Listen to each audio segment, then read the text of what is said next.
For the four of you living under a rock who don't know what I'm talking about, the streaming service Netflix has a history of buying up popular IP from other mediums and adapting them into live-action TV shows. If you know about their process, you know that this has basically always ended up in complete and total disaster. You may be thinking, but Splasher, this one looks better. Maybe this time it'll work out okay. After all, weren't the creators of Avatar involved? Well, my good Splashy, let me walk you through my process for accurately seeing the future. As I'm sure you all know, Avatar: The Last Airbender is a series centered around the journey of 12-year-old Aang and his friends Katara, Sokka, and later Toph, as they strive to end the Fire Nation's war against the other nations of the world. Now, Avatar was actually already adapted into live action once in the past, though if you ask Avatar fans, it totally never happened. But it's true, small indie filmmaker M. Night Shyamalan famously adapted Avatar into a total dumpster fire of a film where he infamously changed random details throughout the film of no consequence, such as, the main character's name. Naturally, the original creators were not on board with this adaptation, but thankfully, they are on board with the Netflix adaptation.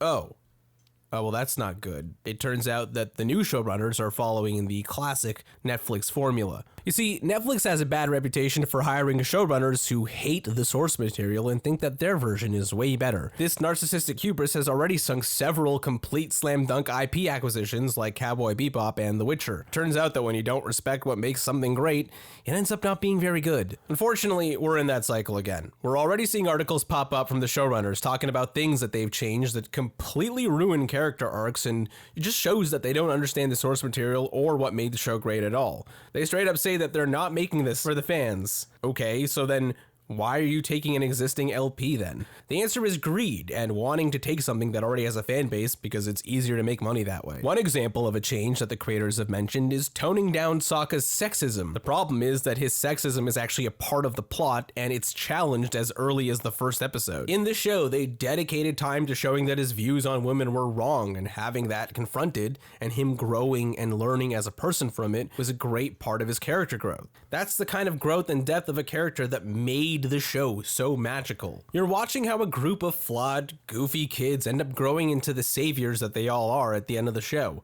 Without that growth and journey, there is no heart to the show. That's not even the only problem being showcased by the trailer either. In this trailer, we see that everything just looks absolutely pristine and clean, despite the fact that the show's setting is supposed to be based off of ancient China. It's an adventure where the characters are rarely in towns and are roughing it in the wilderness a lot. There's nowhere to do laundry, nowhere to take showers. Hell, they even make a plot point out of how stinky and gross one of the characters are in a later episode. Yet in the Netflix trailer, everyone looks like they just walked out of a mall. They're too clean, their hair is too perfect, it just doesn't look real. At least in The Witcher on Netflix, they had the decency to throw in some grime. And then finally, we arrive at the writing. Now, we already touched on how the showrunners have said that they don't care about the creators' input in the source material, a red flag in itself, but the trailer, in my opinion, has already shown us what we need to know. As someone who bravely sat through Netflix's Cowboy Bebop adaptation, I would say I'm an expert now in bad writing, and especially bad dialogue writing. When something sounds too modern, when it sounds like an old person in an office building is trying to write what they think kids should sound like,